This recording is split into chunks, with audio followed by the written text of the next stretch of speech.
मेरे प्रिय भाई और बहनों, बाइबल में बहुत सारे ऐसे प्रसंग हैं, ऐसी घटनाएं हैं जो हमें हमारे ध्यान को आकर्षित करती हैं। उसमें से एक घटना के बारे में मैं आपके सामने आज रखना चाहता हूं। हम जानते हैं कि इस्राएली और फिलिस्ती आपस में दुश्मन थे। फिलिस्ती लोग इस्राएलियों पर आक्रमण करते थे, बार बार तंग करते थे। एक बार फिलिस्ती सेना आई लड़ने के लिए और इस्राएली सेना मुकाबला करने के लिए सामने आई, खड़ी हुई। दोनों सेनाएं आमने सामने खड़ी हैं। उस समय फिलिस्ती सेना में से एक व्यक्ति, जो वास्तव में बहुत ऊंचे कद का और एक पक्का मजा हुआ वीर योद्धा, जिसको देखने से आम आदमी डर जाते, ऐसा योद्धा जिसका नाम है गोलियत, सामने खड़ा हो जाता, कहता है युद्ध की जरूरत नहीं है, तुम में से कोई आकर मेरे साथ द्वंद्व युद्ध करो, मुझे हराओ, हार मानी जाएगी।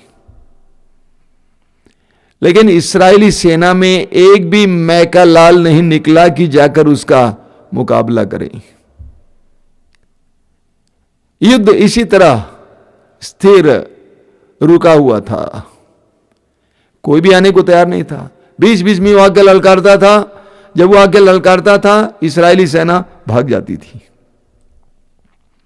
राजा साउल हैरान हो गया। साउल ने वायदे पर वायदा शुरू किया। साउल ने कहा कि जो सैनिक गोलियत को मार गिराएगा, मैं बहुत बड़ी संपत्ति उसको दे दूंगा। अंत में राजा साउल ने कहा कि मैं अपनी बेटी को पत्नी के रूप में उस सैनिक को दे दूंगा अगर वो गोलियत को मार गिराए। किसी के अंदर हिम्मत नहीं थी। ऐसे में 40 दिन बीत गए। बेतलहम का निवासी जस्से, उसके 8 बेटे थे। 8 में से सबसे छोटा था दाऊद। दाऊद बकरी चरा रहा था। जस्से ने उसको बुलवाया, कहा कि बेटे तुम्हारे 3 भाई लड़ने के लिए गए हैं, अभी तक वापस नहीं आए, जरा जाके पता लगाओ क्या हुआ। और दाऊद कुछ पकवान लेकर, कुछ खाने की सामग्रियां लेकर अपने भाइयों के लिए युद्ध के मैदान की ओर जाता है। दाऊद ने अपने भाइयों से पूछा कि क्या हो रहा है, युद्ध नहीं हो रहा है। तो भाइयों ने कहा कि देखो, वो सैनिक खड़ा हो जाता है तो हम लोग डर जाते हैं, वो अकेले लड़ना चाहता हमें से हर एक से, किसी एक व्यक्ति से। तो दाऊद ने कहा मैं लड़ूंगा। उसके भाइयों ने उसको डांटा फटकारा। ये बात राजा के पास पहुंच गई। राजा साउल ने उस लड़के को बुलवाया। जवान लड़का था, कभी युद्ध नहीं किया था। साउल से उसने कहा कि मैं लड़ूंगा। साउल ने कहा बेटा तू उसको देख ले और तू अपने को देख, वो तो मजा हुआ वीर योद्धा है, तू तो लड़का है, तेरा शरीर तो सुडौल है, तू क्या करेगा। उसने कहा महाराज मैं अपने पिताजी की भेड़ों की रखवाली करता हूं, अगर कोई सिंह या भालू आकर किसी एक भेड़ को उठा के ले जाता है तो मैं उसका पीछा करता हूं और उसको फाड़ देता हूं। राजा ने कहा हां ऐसी बात, तो लो ये शस्त्र पहन लो। लेकिन दाऊद को आदत नहीं थी, वो सारा कुछ गिरा दिया, कहा कि मुझे इसकी आदत नहीं है। और आगे दाऊद जाता है और झरने से 5 चिकने पत्थर उठाता है और अपने पास जो झोली थी उसमें डाल देता है। एक डंडा जो उसके हाथ में था ही, और एक ढलवांस भी उसके हाथ में था। तो डंडा, ढलवांस और झोली में 5 चिकने पत्थर लेकर वो लड़ने के लिए जाता है। मैदान में पहुंच जाता है और दाऊद गोलियत की ओर दौड़ पड़ता है। यह मेरे दिमाग में एक बहुत बड़े दृश्य की तरह बराबर दिखाई देता है। दाऊद की दौड़। दाऊद इस तरह दौड़ रहा था मानो उसने गोलियत को मार गिराने के लिए कोई खास शस्त्र पाया हो, कोई उपाय पाया हो। दाऊद गोलियत की ओर दौड़ रहा था, लेकिन वचन में हम पढ़ते हैं 1 शमूएल अध्याय 17 वाक्य 24 में कि जब गोलियत सामने आ जाता था तो इस्राएली सेना भाग जाती थी, डर के मारे भाग जाती थी। लेकिन ठीक इसके विपरीत यहां पर दाऊद गोलियत की ओर दौड़ पड़ता है, उसके हाथ में एक डंडा है। गोलियत स्वयं हैरान हो जाता, पूछता है कि तू सोचता है कि मैं कुत्ता हूं, डंडा लेके मुझे मारने आता है। दाऊद क्यों दौड़ पड़ा, ये हमारा सवाल है। दाऊद कैसे दौड़ पड़ा, उसके लिए उत्तर आपको मिलेगा सामुएल का पहला ग्रंथ उसके अध्याय 17 वाक्य 45 में। सामुएल का पहला ग्रंथ अध्याय 17 उसके वाक्य 45 में लिखा हुआ है। दाऊद गोलियत से कहता है, दाऊद कहता है, तुम तलवार भाला और बर्छी लिए मुझसे लड़ने आ रहे हो, मैं तो विश्वमंडल के प्रभु इस्राएली सेनाओं के ईश्वर के नाम पर तुमसे लड़ने आ रहा हूं, जिसे तूने चुनौती दी है। दाऊद कहता है कि तुम भाले बर्छी लिए मुझसे लड़ने आ रहे हो, लेकिन मैं इस्राएली सेनाओं के प्रभु के नाम पर तुमसे लड़ने आ रहा हूं। दाऊद को उस ईश्वर के सामर्थ्य पर विश्वास था, उस ईश्वर की शक्ति पर भरोसा था। स्तोत्रकार कहता है स्तोत्र 20 उसके वाक्य 8 में, स्तोत्र 20 उसके वाक्य 8 में स्तोत्रकार कहता है, कुछ लोग रथों पर और कुछ लोग अश्वों पर गौरव करते हैं, कुछ लोग रथों पर और कुछ लोग अश्वों पर गौरव करते हैं, हम तो प्रभु अपने ईश्वर की दुहाई देते हैं। कुछ लोग रथों पर, कुछ लोग अश्वों पर, घोड़ों पर गौरव करते हैं, लेकिन हम तो अपने प्रभु ईश्वर की दुहाई देते हैं। दाऊद के अंदर ये विश्वास था कि मेरा प्रभु मेरा सामर्थ्य है, यदि प्रभु मेरे साथ है तो मेरे पास शक्ति है, सामर्थ्य है, इसीलिए दौड़ पड़ा। आप पढ़ेंगे मकाबियों का ग्रंथ उसके अध्याय 15 वाक्य 21 में लिखा हुआ है। मकाबियों का ग्रंथ अध्याय 15 वाक्य 21 में क्या लिखा हुआ है? उसे पूर्ण विश्वास था कि विजय अस्त्र शस्त्रों पर निर्भर नहीं होती, बल्कि उनकी होती है जिन्हें प्रभु इसके योग्य मानता है। बोलिए हालेलुया, हालेलुया। मेरे पीछे दोहराइए, विजय अस्त्र शस्त्रों पर निर्भर नहीं होती, विजय अस्त्र शस्त्रों पर निर्भर नहीं होती, बल्कि उनकी होती है जिन्हें प्रभु इसके योग्य मानता है। Hallelujah, hallelujah, hallelujah. कई लोग इस दुनिया में डर डर के जीते हैं, डर डर के जीते हैं, डर डर के बोलते हैं, डर डर के काम करते हैं, क्योंकि उनके मन में शक रहता है। उनको इस बात का एहसास नहीं कि मैं जीतूंगा। मत्ती के सुसमाचार के अध्याय 14 में आप पढ़ेंगे, प्रभु यीशु की आज्ञा के अनुसार पेतरुस पानी पर चल रहा था। यीशु ने कहा आओ, और पेतरुस पानी पर चल रहा था यीशु की ओर देखकर, लेकिन कुछ देर के बाद उसके अंदर डर आ गया। वो चारों ओर देखने लगा, वो डर डर कर चलने लगा, और पानी ने जवाब दिया।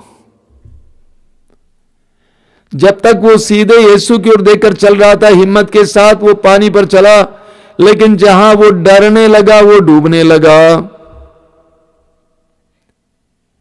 याकूब का पत्र उसके अध्याय 1 वाक्य 6 और 7 में आप पढ़ेंगे, उसमें लिखा हुआ है, विश्वास के साथ बिना संदेह के प्रार्थना करनी चाहिए।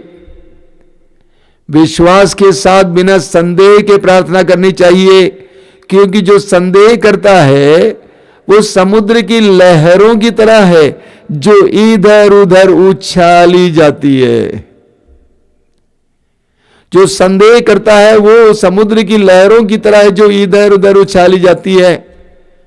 इस दुनिया में बहुत सारे विश्वासी भी संदेह के साथ अपनी जिंदगी को गुजारते हैं, जिसके कारण वे उछाले जाते हैं, वे कहीं पहुंचते नहीं हैं, वे सफलता प्राप्त नहीं करते हैं। बोलिए हालेलुया, हालेलुया। Hallelujah, hallelujah. आपने पढ़ा है लूकस के सुसमाचार के अध्याय 17 वाक्य 6 में, लूकस के सुसमाचार के अध्याय 17 वाक्य 6 में, वाक्य 5 में आप जानते हैं प्रभु यीशु के शिष्यों ने प्रभु से कहा, प्रभु हमें हमारा विश्वास बढ़ाइए। तो वाक्य 6 में प्रभु ने क्या कहा, यदि तुम्हारा विश्वास राई के दाने के बराबर भी होता और तुम इस सहतूत के पेड़ से कहते उखड़ कर समुद्र में लग जाओ तो वो तुम्हारी बात को मान लेता। यदि तुम्हारा विश्वास राई के दाने के बराबर भी होता और तुम इस सहतूत के पेड़ से कहते उखड़ कर समुद्र में लग जा तो तुम्हारी बात को मान लेता।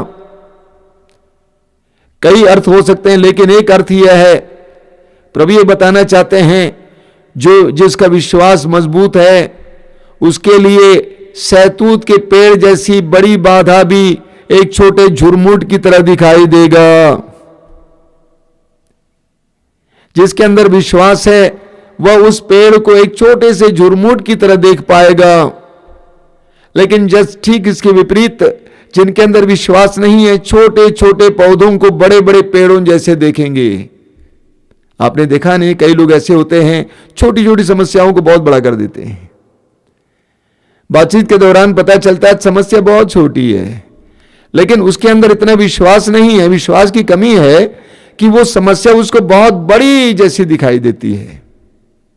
कुछ साल पहले जब मैं इस्राएल गया था, 2 बार गया हूं, जब पहली बार जा रहा था तो यर्दन से इस्राएल की ओर जा रहे थे बस में, काफी दूरी है। तो बस में हमारे जो गाइड होते हैं वो विभिन्न बातें बताते रहते हैं, विशेष करके इस्राएल के बारे में, यर्दन के बारे में। तो उन्होंने अचानक ऊंट के बारे में समझाना शुरू किया, ऊंट के बारे में। वहाँ पे ऊंट बहुत ज़्यादा दिखाई देती हैं, हमारे यहाँ भी दिखाई देती थी। मुझे याद है अभी कई साल पहले, 40 साल पहले यहाँ पर गांव के लोग ऊंट के सहारे सामान ले जाते थे बाजार से, बहुत सारे ऊंट दिखाई देते थे। आजकल ऊंट देखने के लिए हमें राजस्थान जाना पड़ेगा या तो किसी चिड़ियाघर में जाना पड़ेगा। तो ऊंट के बारे में बता रहे थे कि ऊंट के अंदर गुस्सा रहता है और वो गुस्से को भूलता नहीं है। ऊंट गुस्सा बनाए रखता है और मौका मिलने पर गुस्सा उतार भी देता है। तो हम लोगों ने पूछा कि अपने मालिक के साथ भी गुस्सा रहता है? हाँ, बहुत गुस्सा रहता है उससे, बहुत बहुत गुस्सा रहता है। तो क्या वो मालिक को मार डालता नहीं? इतना बड़ा है, मार डालता नहीं? तो कहता है कि ऐसा नहीं कर सकता है। क्यों? क्योंकि उसकी आंखों का लेंस अवतल लेंस है। अवतल लेंस से बाहर की चीजें बड़ा बड़ा दिखाई देती हैं। अगर उत्तल होता तो बाहर की चीजें छोटी छोटी दिखाई देती है। इसीलिए जब वो अपने मालिक को देखता है वो बड़े साइज का दिखाई देता है, इसीलिए वो गुस्सा उतारता नहीं, उसको डर लगता है। बहुत मजेदार बात है। लेकिन इस बात से मुझे एक बहुत गहरा एहसास मिला, इस दुनिया में बहुत सारे लोग इसी तरह होते हैं। कई लोग ऐसे होते हैं जिसकी आंखों में अवतल लेंस है, जिसको बाहर की चीजें बहुत बड़ी बड़ी दिखती हैं। लोग बहुत बड़े हैं, परिस्थिति बहुत खतरनाक है, समस्या बहुत बड़ी है, इसीलिए वे डरे डरे रहते हैं। लेकिन कुछ लोग ऐसे होते हैं जिसकी आंख की लेंस उतल होती है, उनको बाहर की चीजें बहुत छोटी दिखती हैं। कितने भी बड़ा आदमी वो भी छोटा दिखता है, सम्मान नहीं देता है। तो इस दुनिया में बहुत सारे लोगों की आंख की लेंस अवतल है, कॉन्वेक्स है। जिंदगी के मार्ग पर जो समस्याएं होती हैं उनको बहुत बड़ी बड़ी दिखती हैं, लेकिन जिसके अंदर विश्वास है, भरोसा है, कुछ नहीं दिखता है। प्रभु यीशु कहते हैं यदि तुम्हारा विश्वास राई के दाने के बराबर भी होता और तुम इस सहतूत के पेड़ से कहते उखड़ कर समुद्र में लग जाओ, तुम्हारी बात को मान लेता।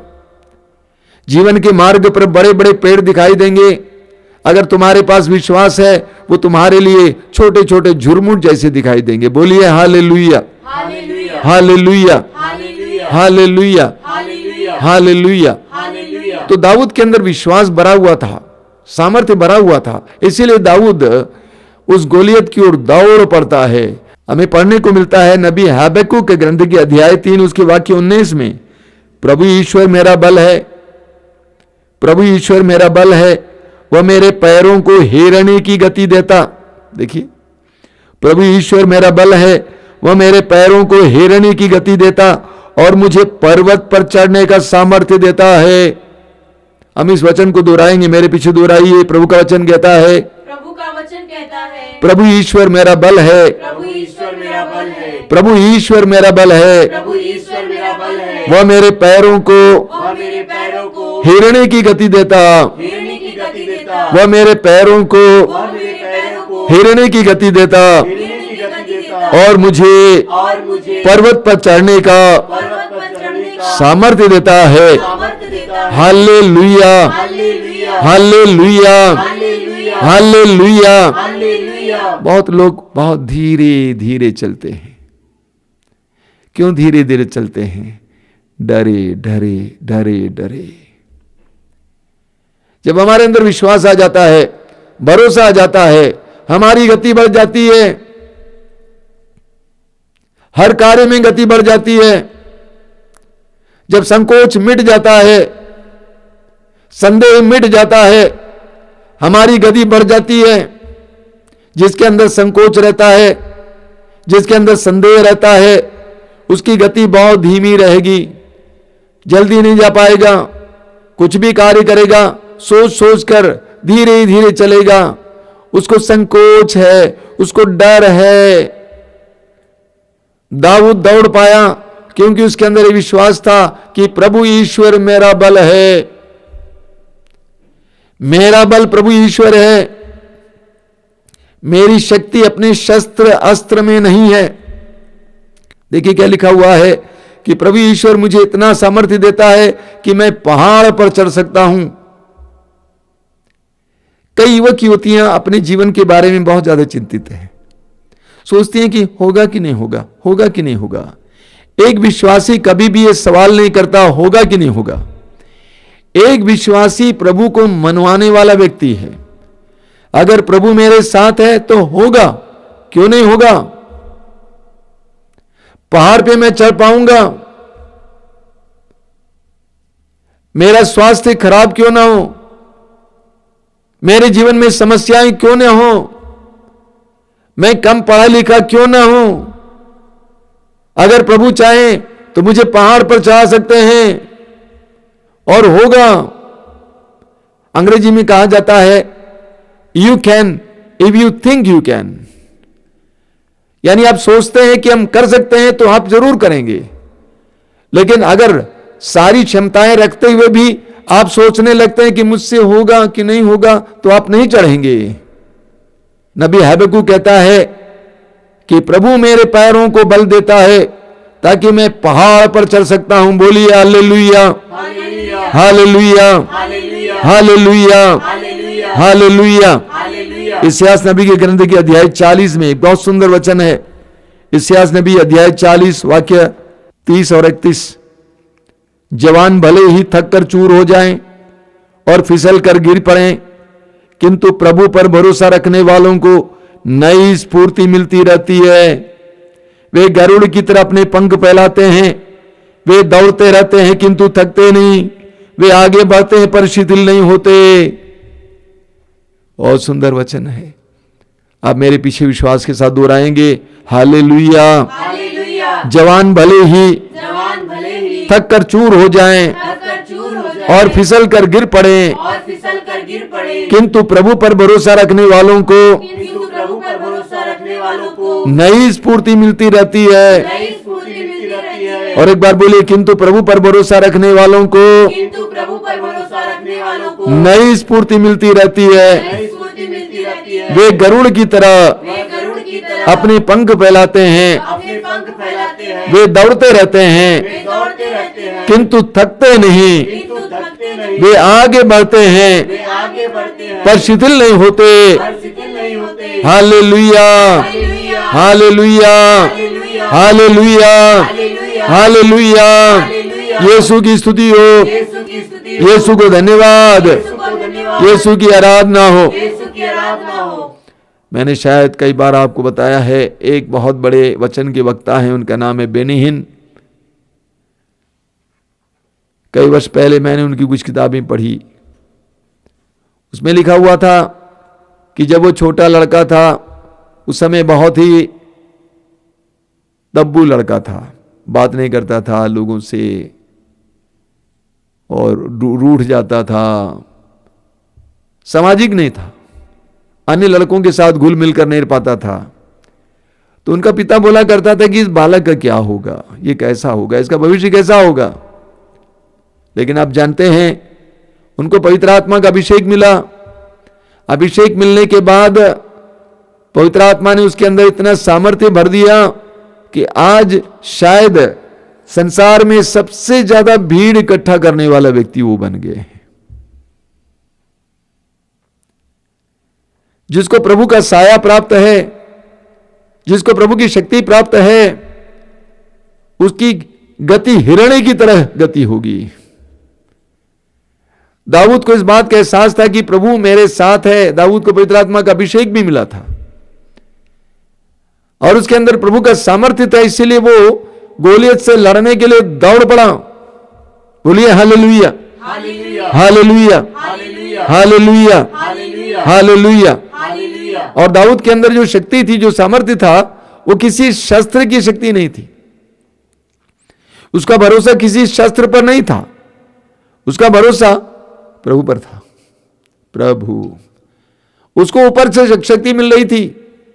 आजकल सोलार वाहन होते हैं, आपने सुना होगा सोलार वाहन, यानी वाहन के ऊपर सोलार पावर के लिए कनेक्शन होता है। डीजल नहीं, पेट्रोल नहीं, सोलार। सोलार ऊर्जा, सूर्य की ऊर्जा वो ले लेता है, सूर्य की ऊर्जा ले लेता है और आराम से दौड़ता है। पानी जहाज सोलार ऊर्जा से चलता है। लोग सोचते हैं कैसे चल पाता है? हां, सूर्य की ऊर्जा से वो चलता है, दौड़ रहा है सूर्य की ऊर्जा के सहारे। कई साल पहले उत्तर भारत में इतनी ज्यादा ठंड थी कि एक एक दो सप्ताह सूरज की किरणें दिखाई नहीं देती थी। बहुत ज्यादा ठंड थी, असह्य। मैंने एक चीज देखी, आश्रम में मोटे मोटे बादाम के पेड़ थे, बड़े बड़े मोटे मोटे। उन 2 सप्ताहों के बाद हमने देखा कि उन बादाम के पेड़ के पत्ते सब सूख गए और वास्तव में दोनों मोटे मोटे पेड़ पूरी तरह से सूख गए, पूरी तरह से सूख गए। हमको काट के निकालना पड़ा। इस अनुभव ने मेरे अकल को खोल दिया। हम अक्सर सोचते हैं कि किसी पेड़ को जिंदा रहने के लिए पानी चाहिए, थोड़ी सी रोशनी भी चाहिए, लेकिन मुझे नहीं मालूम था कि उस पेड़ को जिंदा रहने के लिए सूरज की ऊर्जा की आवश्यकता थी। हम इस दुनिया में सांसारिक शक्ति को ही बटोरते हैं, उसके बारे में सोचते हैं, धन शक्ति, बाहु शक्ति, राजनीतिक शक्ति। हम इस बात को भूल जाते हैं कि एक महान शक्ति हमें ईश्वर से प्राप्त हो सकती है। उस घटना ने, बादाम पेड़ों के मरने से मुझे एक बहुत बड़ा आश्चर्यपूर्ण सत्य का ज्ञान मिला। इसीलिए प्रभु यीशु ने लूकस के सुसमाचार के अध्याय 24 वाक्य 49 में कहा है, तुम तब तक शहर में बने रहो जब तक कि तुम ऊपर की शक्ति से संपन्न ना हो जाओ। ऊपर की शक्ति से संपन्न ना हो जाओ। ये ऊपर की शक्ति क्या है? पवित्र आत्मा की शक्ति। आप जानेंगे सामुएल के पहले ग्रंथ के अध्याय 17 में यह लड़ाई चल रही है फिलिस्ती और इस्राएली के बीच में, और दाऊद गोलियत को हरा रहा है। लेकिन उससे पहले अध्याय 16 में आप पढ़ेंगे कि दाऊद को पवित्र आत्मा का अभिषेक प्राप्त हुआ। दाऊद को पवित्र आत्मा का अभिषेक प्राप्त हुआ, ऊपर की शक्ति प्राप्त हुई। दाऊद क्यों दौड़ पड़े उस बहुत बड़े वीर योद्धा की ओर? क्योंकि दाऊद के अंदर ऊपर की शक्ति थी, वो ऊपर की शक्ति से संपन्न था। हम विश्वासियों को, सभी लोगों को यह जानना जरूरी है कि शक्ति का स्रोत ये धरती मात्र नहीं है, बल्कि सबसे बड़ी शक्ति का स्रोत हमारे प्रभु हैं। ऊपर की शक्ति से संपन्न हो जाएंगे तो हम आनंदित रहेंगे और हम द्रुत गति में अपने जीवन में आगे बढ़ेंगे। बोलिए हालेलुया, हालेलुया, हालेलुया। यीशु की स्तुति हो, यीशु को धन्यवाद, हालेलुया। दाऊद की वो दौड़ बहुत ही प्रोत्साहन वर्धक एक सुंदर दृश्य है। मैं कई दिनों से एक और किताब लिखने को सोच रहा था और सोच रहा था कि उसका शीर्षक दाऊद की दौड़ दूंगा। एक कई साल से सोच रहा था, क्योंकि दाऊद की वो दौड़ हमारे लिए एक जबरदस्त उदाहरण है। हम जो डरे डरे से जिंदगी जीते हैं, हमारे लिए एक जबरदस्त उदाहरण है। एक जवान सा लड़का जिसने कभी युद्ध लड़ाई नहीं, जिसने कोई शस्त्र अपने हाथ में कभी उठाया नहीं, वो एक बहुत बड़ी सेना के सामने खड़ी होकर चुनौती देता है कि मैं इस वीर योद्धा से लड़ूंगा। लाजवाब। और सिर्फ चुनौती देता ही नहीं, बल्कि उसको मार गिराता है। एक चिकने पत्थर के सहारे मार गिराता है, ढलवांस की मदद से मार गिराता है। यह भी नहीं कि तीर चलाता है, बल्कि सिर्फ एक ढलवांस के सहारे चिकना पत्थर फेंकता है और वो मर जाता है। सारी मानव जाति के लिए, विशेष करके विश्वासियों के लिए एक जबरदस्त उदाहरण है मेरे प्यारे भाई और बहनों, वो दाऊद की दौड़ है। हमारे जीवन में जो डर छाया हुआ है, जिसके कारण जिंदगी में हम आगे नहीं बढ़ पाते हैं, होगा कि नहीं होगा, होगा कि नहीं होगा, इस तरह का मनोभाव एक विश्वासी के लिए बिल्कुल गलत है। हम विश्वासियों के जीवन में एक ही होगा, अगर प्रभु चाहे तो होगा, जिसको हमारे मुसलमान भाई बोलते हैं इंशाअल्लाह। अगर प्रभु चाहता है तो होगा, क्यों नहीं होगा। प्रभु यीशु ने अपनी प्रार्थना में कहा, मेरी इच्छा नहीं तेरी इच्छा पूरी हो। योहन कहता है, अगर हमारी प्रार्थना ईश्वर की इच्छा के अनुसार होगी तो पूरी होगी। प्रभु यीशु इस दुनिया में हमें सामर्थ्य देने आए हैं, हमें शक्ति देने आए हैं, पवित्र आत्मा के द्वारा हमें संपन्न करने आए हैं, हमें प्रोत्साहित करने आए हैं कि हम अपने जीवन के मार्ग पर, जो कठिन है सभी जानते हैं, ये जीवन का मार्ग कठिन है, लेकिन इसके जीवन के मार्ग पर भरोसे के साथ, विश्वास के साथ दाऊद की तरफ दौड़ने के लिए हम सभी बुलाए गए हैं। देखिए संत पौलुस क्या कहते हैं, संत पौलुस दौड़ की बात करते हैं। फिलिपियों के पत्र अध्याय 3 वाक्य 14 में कहते हैं दौड़। इब्रानी अध्याय 12 में वाक्य 1 में कहते हैं दौड़। तो हम लोग को दौड़ने के लिए बुलाए गए हैं, हम दौड़ने के लिए बुलाए गए हैं, चलने के लिए बुलाए नहीं गए हैं। हमें दौड़ना है, दाऊद की तरह दौड़ना है, जीवन में गति में आगे बढ़ना है। प्रार्थना कीजिए, आज विशेष प्रार्थना कीजिए, बोलिए प्रभु मेरे संकोच को मिटाइए, मेरे विश्वासहीनता को मिटाइए, मेरे संदेह को मिटाइए, मेरे संकोच को मिटाइए, मुझे विश्वास और भरोसे से भरिए कि होगा होगा होगा। यदि तुम्हारा विश्वास राई के दाने के बराबर भी होता और तुम इस सहतूत के पेड़ से कहते हो कर समुद्र में लग जा, तो तुम्हारी बात को मान लेता। एक ऐसा दृढ़ भरोसा, हम दौड़ेंगे, हम चलेंगे नहीं, दौड़ेंगे, दुश्मन की ओर दौड़ेंगे, दुश्मन हमें देकर भागेगा।